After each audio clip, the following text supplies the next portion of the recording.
Halo guys, ini merupakan video materi dari kelas online premium kami, yaitu kelas Mahir VPS CLI ya. Di sini sudah banyak sekali kami bahas mengenai cara mengelola VPS menggunakan command line, jadi teman-teman tidak pakai control panel, dan sudah tersedia lebih dari 48 video ya mengenai cara mengelola VPS. Di sini kami bahas semuanya dari basic sampai level advance, semua kami bahas. Jadi buat teman-teman yang mau belajar VPS, teman-teman bisa join kelas Mahir VPS CLI, klik link yang ada di deskripsi. Oke, langsung aja kita masuk ke materi videonya. Di series video kali ini kita akan membahas mengenai benchmark VPS menggunakan script bench.sh, dan teman-teman bisa menjalankan scriptnya menggunakan wget script q o strip bench.sh spasi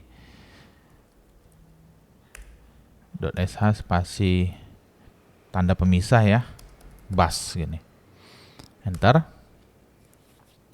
Nah, di sini kan langsung dijalankan script benchmarknya ya, dan kami sudah catat hasil benchmark dari salah satu VPS kami ya. Kita akan bahas ya. VPS-nya itu yang kita benchmark, spesifikasi VPS-nya itu CPU modelnya Intel Xeon R Gold 613 2,5 GHz. Jumlah CPU-nya itu ada 1 core, memorinya itu 1,7 GB atau 2 GB ya. Disknya itu sekitar 25 GB. Sistem operasinya di sini pakai OS Alma Linux 9.4. Virtualisasi KVM, uptime-nya udah 4 hari 1 jam 40 menit. Nah, dari spesifikasi ini dapat kita simpulkan bahwa VPS ini menggunakan prosesor kelas server dengan kecepatan standar untuk kebutuhan umum, di mana di sini ya kita lihat dia masih menggunakan Intel Xeon R, di mana itu CPU-nya sudah cukup jadul ya untuk saat ini. Namun karena plan VPS-nya harganya murah ya, jadi provider-provider VPS ini menghadirkan VPS murah tapi CPU-nya dia kasih yang lama gitu, tapi dengan performa yang cukup oke lah gitu. Nah, kapasitas RAM dan disknya tergolong kecil ya, sehingga VPS ini kalau dapat VPS dengan spesifikasi seperti ini itu sangat cocok untuk aplikasi atau website yang kecil atau menengah gitu. Nah, plusnya itu cocok untuk beban ringan seperti website sederhana, aplikasi BN sederhana, dan aplikasi-aplikasi monitoring yang kecil-kecil ya, seperti teman-teman install Uptime Robot atau Uptime Kuma gitu. Minus terbatas aplikasi berat atau situs web dengan banyak pengunjung. Jadi kalau situs teman-teman tuh pengunjungnya banyak, ya tentu nggak bisa pakai spek seperti yang ini ya. Yang kedua adalah kecepatan I/O disk. Nah, di sini ketika kita menggunakan script bench.sh, dia akan menjalankan speed ya, I/O speednya itu beberapa kali sampai dengan 3 kali baru didapat average-nya, rata-ratanya ya. Sebagai contoh di sini run 1,5 GB per second, 1,6, 1,7, rata-ratanya 1,6. Nah, kesimpulan dari hasil pertemuan di atas sangat baik dengan kecepatan yang konsisten ya. Dia 1,5, 1,6, 1,6 gitu. Dan ini udah jelas pakai NVMe ya. Karena kalau pakai HDD dia pasti di bawah 300 MB. Kalau pakai SSD udah pasti dia di kisaran sekitar 600 ke bawah. Kalau teman-teman benchmark dan dapat 1,5, 1,1, otomatis itu udah pakai SSD NVMe. Nah, plusnya sangat cocok ya digunakan aplikasi atau database yang membutuhkan transfer data cepat. Minusnya kapasitas disknya ya kecil ya, karena tadi spesifikasi kecil. Dan untuk I/O disk ini teman-teman nanti perlu melakukan benchmark lebih lanjut ya, karena di sini kan yang dibacanya kecepatan yang konsisten untuk transfer gitu, transfer data. Tapi untuk misalnya read, write, misalnya teman-teman pakai database itu kan kita biasanya ada read, baca data, ada kita tulis data gitu, sehingga tidak tergambar di benchmark menggunakan BSSI ini. Tentu teman-teman perlu melakukan benchmark lagi untuk IOPS-nya, input output per second-nya. Itu bisa menggunakan YAPS nantinya. Nah, nanti kita akan bahas mengenai YAPS ya. Nah, untuk kecepatan jaringan di sini kita pakai speed test, uploadnya dapat 926 Mbps, downloadnya 134 Mbps, latensinya 0,21 Mbps, 21 milisecond ya. Nah, latensi ini semakin kecil semakin bagus, speed uploadnya semakin besar tentu semakin bagus ya. VPS yang kami benchmark ini data centernya itu lokasinya di US ya. Jadi dia untuk kecepatan jaringan di Los Angeles dia uploadnya dapat 220 Mbps, downloadnya 944 Mbps, latensi 81.02 ms. Ini ke Dallas US ya, ke Amsterdam. Untuk ke Amsterdam dia kecil nih, uploadnya 26,64 Mbps, downloadnya 936 Mbps. Nah, kalau teman-teman itu mendeploy website misalnya, websitenya itu kan diakses ya oleh visitor, teman-teman fokus di speed upload ya. Untuk download ya memang kalau cepat lebih bagus gitu. Tapi kalau bisa uploadnya juga bagus. Kalau seperti ini kan Amsterdamnya kecil ya. Jadi kalau teman-teman nanti visitor websitenya itu ada yang di Amsterdam gitu, otomatis dia lebih lambat gitu. Solusinya teman-teman harus pasangin CDN supaya distribusinya itu lebih cepat gitu, latensinya lebih rendah. Dan ini juga teman-teman bisa perhatikan ya, latensinya 122 milisecond dan ini udah tergolong tinggi karena udah 3 digit hitungannya. Rekomendasinya ya kalau bisa 1 digit gitu kan, 0,21, 1 ms, 2 ms gitu. Tapi kalau bisa 1 sampai 2 digit masih oke. Kalau 3 digit maka teman-teman cek lagi aplikasi atau websitenya itu dikunjungi dari daerah itu enggak visitornya gitu. Kalau memang visitornya banyak dari daerah itu misalnya, maka teman-teman harus pasang CDN di websitenya. Tapi kalau enggak, berarti teman-teman boleh juga abaikan aja gitu, karena trafficnya kita nggak fokus ke situ. Misalnya kita bikin website nih, target pengunjung kita di US. Nah, kita ada diakses nih dari Amsterdam. Nah, tapi visitornya cuma dikit tuh dari Amsterdam. Katakanlah misalnya 0,1% aja gitu. Maka teman-teman bisa cuekin aja gitu.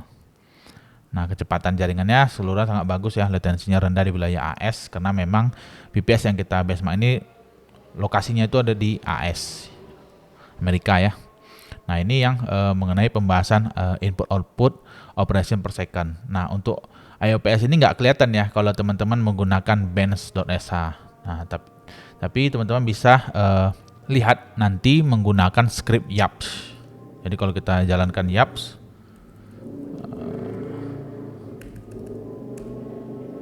seperti ini.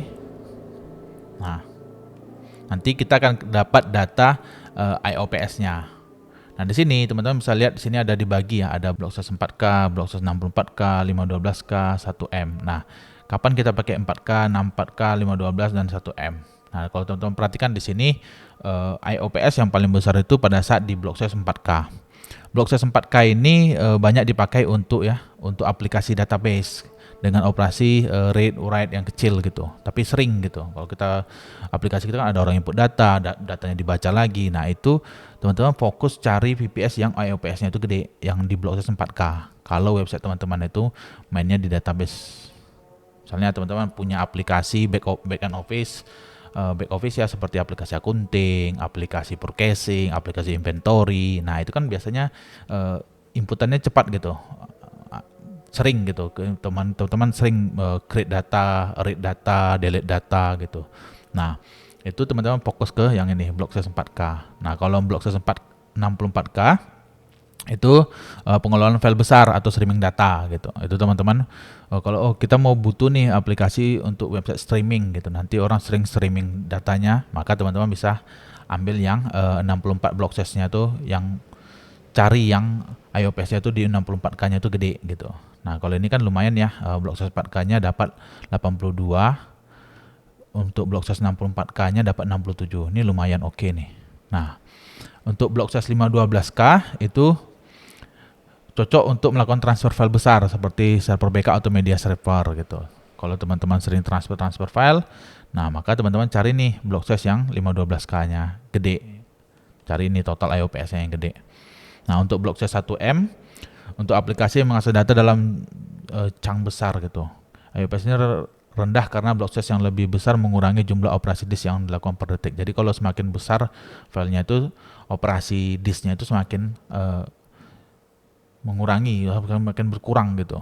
Nah, teman-teman kalau ini sih jarang sekali ya yang ini, kecuali teman-teman misalnya teman-teman tuh bikin aplikasi, misalnya aplikasi yang butuh split data gede gitu. Misalnya teman-teman itu punya aplikasi split data PDF gitu. Misalnya dari 100 halaman PDF teman-teman mau bagi nih atau dicang, misalnya per filenya di split jadi 5 gitu, 5 gitu. Nah, itu teman-teman butuh tuh yang block size-nya 1M ini, yang cari yang gede gitu. Nah, kalau kita dapat block size VPS seperti ini, mayoritas kan kita kerjanya di sini nih. Mayoritas aplikasi itu di block size 4K sama 64K aja. Jadi kalau teman-teman bisa dapat ini yang gede, ininya gede, nah itu sangat bagus. Cuman ada juga beberapa provider di Indonesia ataupun di luar negeri ya, terutama di Indonesia ya, dia membatasi IOPS-nya. Contohnya siapa? Contohnya Bisnet ya. Coba kita lihat si Bisnet. Kalau nggak salah saya mereka batasin Bisnet Geo. Nah ini produk mereka yang NeoLab Pro itu mereka batasin tuh IOPS-nya. Nah ini 8000 IOPS jadi 8K. Jadi kalau teman-teman pakai Bisnet Geo itu nggak akan mungkin dapat IOPS-nya itu yang gede. Karena dia batasi dia akan kasih 8K di sini. 8K. Gini. Jadi kalau teman-teman itu, cuman kelebihannya ada juga kalau kita pakai yang dibatasi itu kita dapat performanya stabil gitu. Karena mereka akan jaga terus SSD NVMe health-nya. Karena kalau kondisinya itu misalnya udah rusak, mulai panas gitu, itu performanya drop habis. Saya pernah pakai VPS yang IOPS-nya itu di open, jadi kencang banget ya, kencang banget. Tapi nggak lama, sekitar 2-3 bulan itu IOPS-nya drop. Transfernya itu bisa 1,6 GB per second seperti ini, itu jadinya 64 aja. Jadi average-nya itu dapatnya 64 MB gini. Parah banget kan, padahal itu SSD NVMe. Jadi kita nggak selalu fobia atau nggak terlalu takut dengan provider yang membatasi seperti ini. Ketika kita pakai providernya dan kita coba create data, read data itu cukup oke sama kita, ya nggak masalah juga mereka kasih batasan seperti ini. Jadi teman-teman nggak usah takut kalau ada yang ngasih batasan. Nah, tadi dengan teman-teman mau nonton video ini, teman-teman harusnya udah tahu nih kalau kita itu butuh aplikasi untuk database, aplikasi untuk blog, untuk aplikasi pada umumnya, teman-teman lihat yang dua ini aja, itu udah lebih dari cukup. Kalau IOPS-nya udah seperti ini sih udah lumayan kencang ya. Oke, ini kita udah bahas. Nah, kesimpulannya IOPS yang tinggi terutama pada block size 4K ya. Nah, ini kan kalau teman-teman lihat yang paling tinggi block 4K-nya nih. 82, ini 67 cuman kan, ini 84. Jadi kalau teman-teman dapat VPS seperti ini, oh udah pasti ini cocok nih untuk aplikasi database, aplikasi website yang pada umumnya gitu. Oke, kita bahas lagi kesimpulannya. Kesimpulan benchmark ya. Rata-rata kecepatan I/O-nya 1,6 GB per second, IOPS terbaik itu ada di 41K ya, IOPS-nya. Performa jaringan yang bagus di US atau Amerika. Disk performa tinggi, cocok untuk beban kerja database, aplikasi banyak, transaksi kecil ya, seperti aplikasi back-end office, seperti aplikasi accounting, aplikasi inventory, pokoknya aplikasi-aplikasi pada umumnya ya, itu cukup bagus lah gitu. Nah, kekurangannya kapasitasnya disknya kecil ya, karena tadi cuma 25 GB, latensinya untuk daerah wilayah Asia itu sangat besar.